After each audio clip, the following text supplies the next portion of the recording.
Covino, the director, co-writer, and co-star.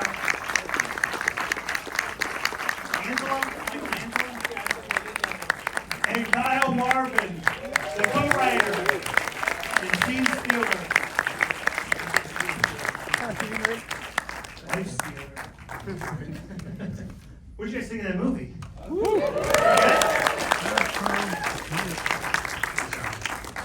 So you guys tell me, it's you're writing this movie, sitting in your office, and you're dreaming of who's going to play your wives.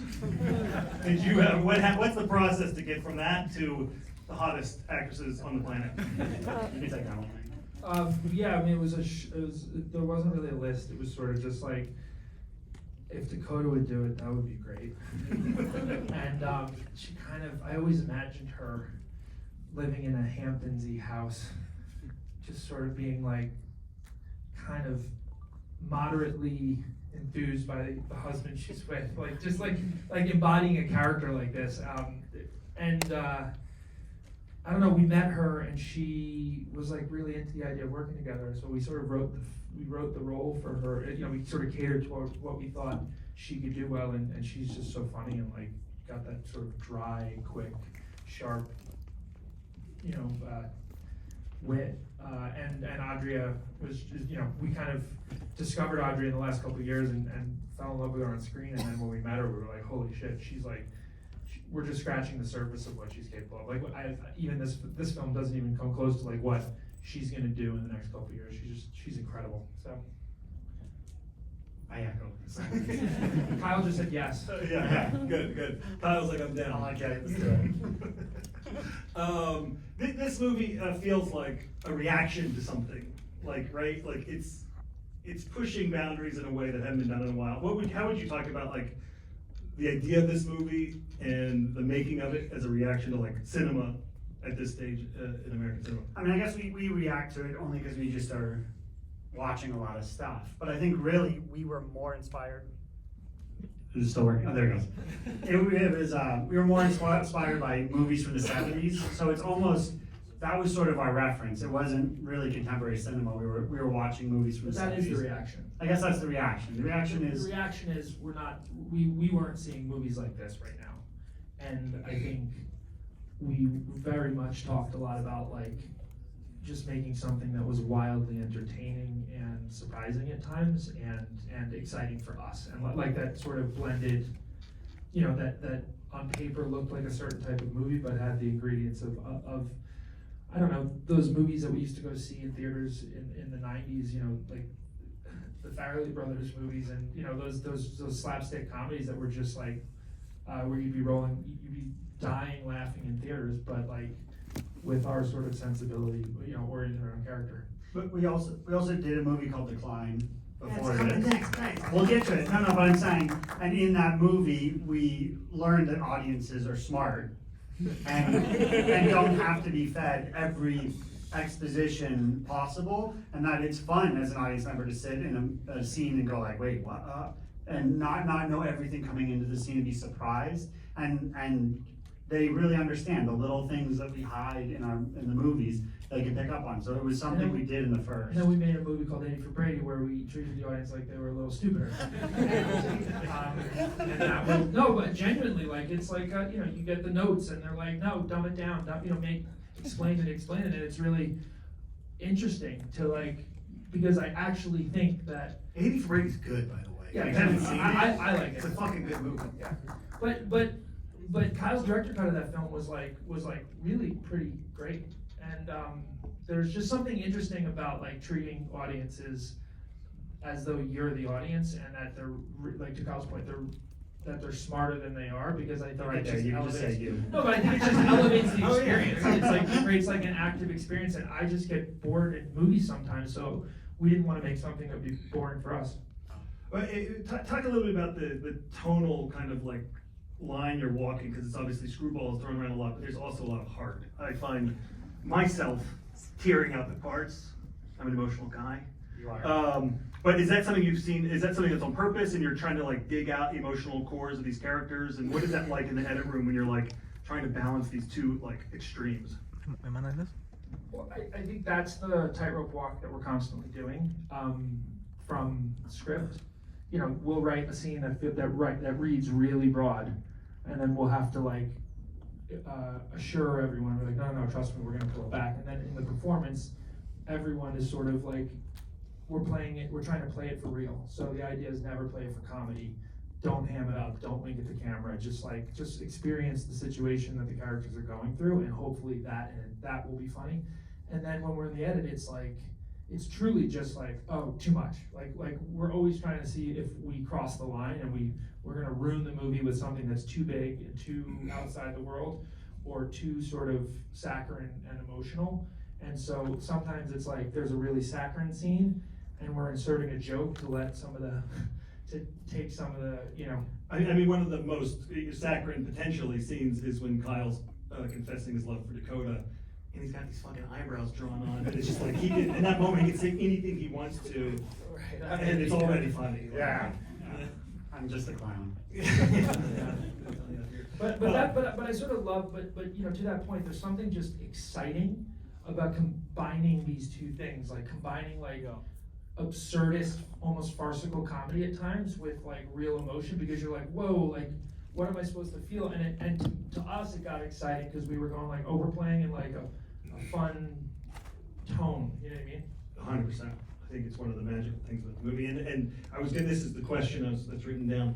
What did you learn from making The Climb? Which you've already answered, but we were able to see The Climb yesterday, actually. It played at downtown the Alamo. And I'm curious, like, what did you, besides what you already said, it's like, is there like, yeah, I don't know, just keep it open-ended. Like, what did you learn from that process? And if you haven't seen The Climb and you like this movie, you're gonna love it. I mean, it's tricky because you learn things in movies and then you think you got it all locked, and then the next movie presents a totally different problem that you weren't expecting. So like we learned a lot, I think, in terms of how the process that worked well for us. There are new things that this movie presented. We shot on 35mm film, so this is all shot on film. We shot it really fast. We shot it in 24 days. This movie? This movie. Yeah. So we were smoking through our production. Well, we did have 3 reduced unit days, which were like, you know, Just stick with the 24 days. The stunt stuff, they wouldn't let us. We had to free ourselves up. They wouldn't let you do it. Well, yeah, there was a conversation about like killing, like, well, so we did all our own stunts. We didn't use stunt performers, and we had to sort of pull it off the schedule. And act like it wasn't happening. Well, we were just like, it's coming off the schedule, and then everyone's looking at the schedule, they're going, What are these? well, there's 10 pages of fighting here that just isn't boarded. And we're like, yeah, we're gonna find somewhere to put that. And they were like, when? And we're like, the 3 days before principal photography. And so, Which amateurs love, because they're like, oh, your director's doing what? well, my selling point was just like, look, if we get really severely hurt, you don't have to spend all the rest of the money. So like, But I mean, it pays off because you can tell, like, when you guys are going through that window, there's no way that's a fucking stunt performance. Like, it is you, Yeah. your face, and your face, and it really pays off. So. And real glass. that was a real window. Talk a little bit about shooting on film and what kind of like sacrifice you had to make. Was it like cutting days of the schedule? Was it? I mean, I know there was a lot involved with that, but like that's got to be like one. I would say that's one of the things that sets the movie apart in the landscape of like Netflixification and like Sora of movies. Like you guys, this looks really unique and really deep, and the colors are incredible. Like, what is that process to talk someone into letting you do that? Because the expense is just like enormous, I'm sure. it was very easy. It's not true. I was there for it. No, it was. No, because it was actually a binary, right? And we set it up that way from the beginning. We just said, What's the binary? It was we're shooting film or we're not making the movie. And it was really never a conversation past that. Genuinely, like that was it. And so we just continued with that, and every time the conversation came up, I said, great, we can shut the movie down. And it came up a Everyone lot. said, okay, and it came up every day. Every day. And I was like, at some point, you guys should shut the movie down because and I'm not talking about Neon, right? I'm talking about the collective, you guys, which includes me, which is like, we have to find creative solutions to, you know, to make the film at the budget, in the schedule, in the thing. And we did, and it was really hard, but that was never on the table because the second we put that on the table, we compromised the entire integrity of the film on right out of the gate, and it was really important from from a foundational standpoint, the type of film we were trying to make, the films that we were inspired by from the 70s, the fact that we're trying to make a film about the imperfections of humans and to do it with like clean, crisp images from digital images, it just felt wrong. And frankly, we ended up saving time and like we save times on the days by shooting film because the entire process of shooting just changes. You're more methodical. You shoot less takes. Most of the scenes had maybe 3 setups. So it was like some scenes have 1 setup. It's like, oh, there's 1 shot, we move around and that's it. Some scenes would be like a master, and then we'd move into singles, and we would sort of pop in and out of the subjective to the objective. But it informed the creative style because we just didn't have the options to sort of move through coverage the way you would traditionally. And that's a blessing. What is the call like when Terry Fremo calls you and says you've gone into Cannes? This movie played at Cannes Film Festival. This movie that is crazy. For American comedy of this size, to play the official selection of Cannes is absolutely gonzo. Hasn't happened in forever. Thanks, Josh. So what was it like? Because I'm never gonna get that call. We were really nervous with this one because we finished shooting the film at the beginning of November of last year, and then we had to submit to Cannes by like the beginning of March. And so we really just, it was a whirlwind. We were lost. We didn't know if it was good. We were like this. We thought it was good when we finished production. Then we got into edit, and then you're like, oh, it's a mess. This is garbage. And then it was just radio silence. And like so our previous film premiered at Cannes. So I knew Thierry and I knew the people there. So I was, I texted him saying like, when we started shooting, I sent him an image. I sent him like the daily image of us all flying, me and him flying through the window. And I just texted it to him. I said, hey, just started my new movie. We'll be ready for May. Like, just because I'm a psycho. And he went, congratulations, whatever. And then I didn't hear from him again. And we submitted the film. And the way Cannes works is they don't really tell anyone anything. Like, unless you're Quentin Tarantino and you're like, well, and then they'll like work with you to try to get you to have it ready for them. They kind of just wait until the day before for everyone. So you just are sitting there going, oh yeah, we're definitely getting to Cannes. The announcement's tomorrow. And then all of a sudden you get a phone call or a text or an email and you start crying. And you do that by yourself. And meanwhile, we're trying to finish the film. We're not even done with the film. So like we're in we're still in the mix and color grade and like we weren't even there yet. Yeah. So we're still like trying to finish the film, while we're hoping they love it. Yeah, because we also submitted like a rough cut and then we continued working on it. So like in the 3 weeks between when we submitted and when we heard, I was like, this is a different movie. Maybe I can send this one and they'll watch it before tomorrow. There was literally one night where we were cutting all day, and then the night we just made subtitles because we were submitting it with subtitles so they could read it, and it was just like 4 o'clock in the morning. Yeah, we were trying to do French subtitles. Yeah, we don't speak French also. Yeah, we were just winging it. But we assumed that whoever's going to watch it doesn't speak that good English, so we had to make sure that there were French subtitles in there. And there's so many jokes. It's an insane amount of dialogue. Like there'd be subtitles would be like 3 lines of French per thing. So much going on in the background. Yeah, so that was a long-winded answer. It's great. It was really amazing. I almost felt like a shell of myself because I was like, I almost didn't. This time I almost didn't feel anything because I was just like, I don't know what to feel. I was done. I knew I got a call like 10:15 Sunday morning from you from New York. I was like, oh, this is gonna be good. I'm gonna open it up in a second to audience questions, but first, is there an opinion? Raise your hand. The baby at the end. Oh God. Who thinks it's Kyle's baby at the end? Raise your hand. Kyle, Carrie. All right. You're gonna ruin the movie for him. Who thinks it's Nicholas Braun's The Mentalist? Whoa! Don't you think they should tell us which one? Hold on. Did everyone think that like immediately when watching it? Yeah. Oh wow. No, I love it. I'm all about it. My character's good. Let's do a couple audience questions right there in the middle there. Yep. What movies from the 70s are you referring to when you're talking about the inspo? But the question is, what movies from the 70s are you referring to?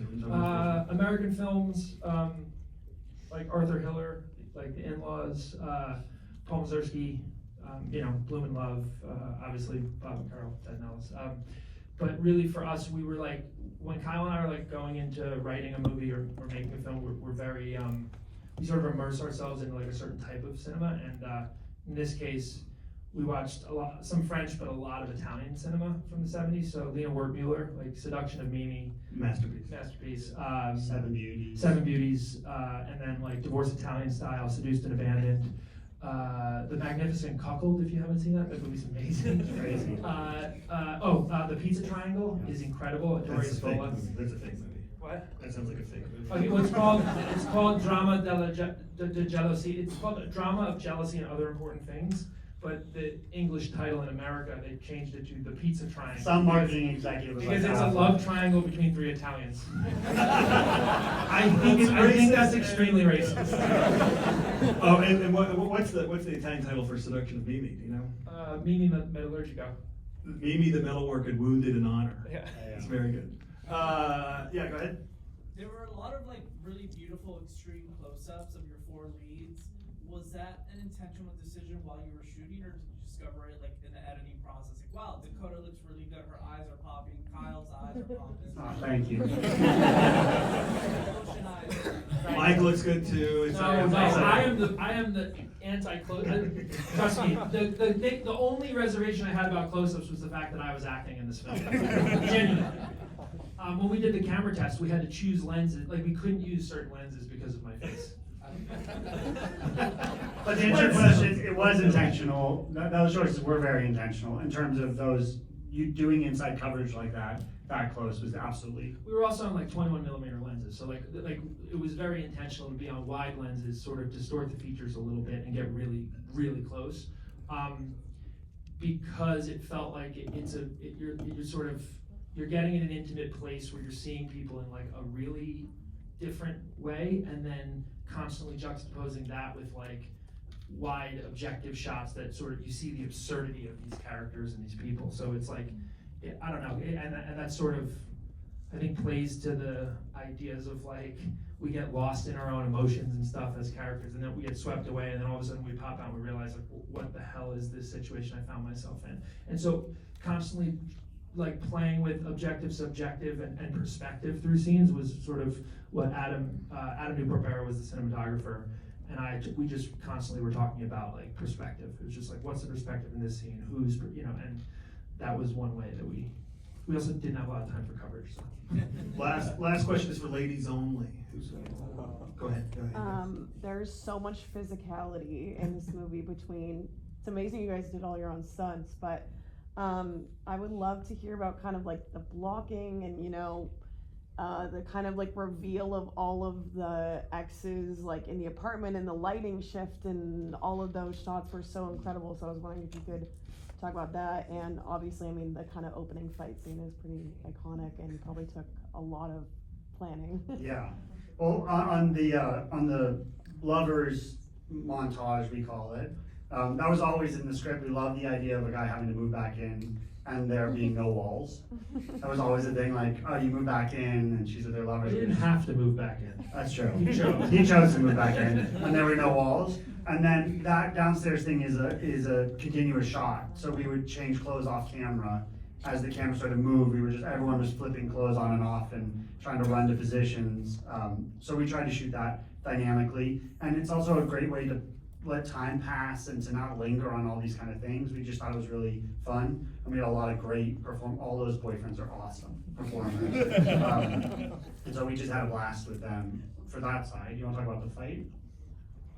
Yeah, I mean, the fight we rehearsed for like 4 or 5 weeks.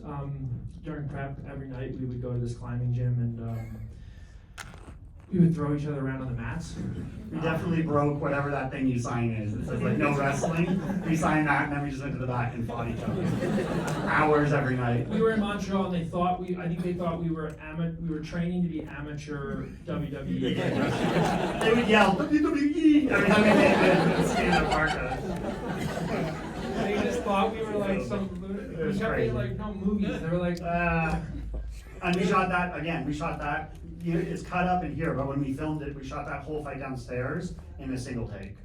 So that whole thing is just. Yeah, there's a version of that whole downstairs, everything through the table crash, and then when I go off screen and go into the stairwell, there's a version of that that's just one. There's a couple takes that work perfectly, but there's some. But we felt like we like that top-down shot. There was just something about cutting to reactions that felt like it didn't dismantle the intention of the sort of fly-on-the-wall nature of that. But yeah, but the way we shot it, to Kyle's point, like by minute 4, we were just completely out of breath. So like when I'm breathing heavy and like trying to say words is just because I'm out of it. But we thought it was important because you, as an audience member, you're watching that fight in a way that you don't watch fights normally in movies, and it makes you go like, oh, what am I watching? It feels like 2 guys are trying to kill each other. You know what I mean? You don't know what they're doing. And for us, that was important because we are 2 guys who want to kill each other and don't know what we're doing. And so it was fun. We thought it was a fun part of the experience for the audience to watch it. Do you guys think it's funny when that one guy asked for an Arnold Palmer? There's so many little jokes that I think are so funny. Yeah. And when he asked for an Arnold Palmer, Yeah. But then Kyle goes, there's lemons in there, so I'm pretty sure that's an Arnold Palmer. It's not an Arnold Palmer. That's not how it works. Well, that's it. Thank you, everyone, for sticking around for the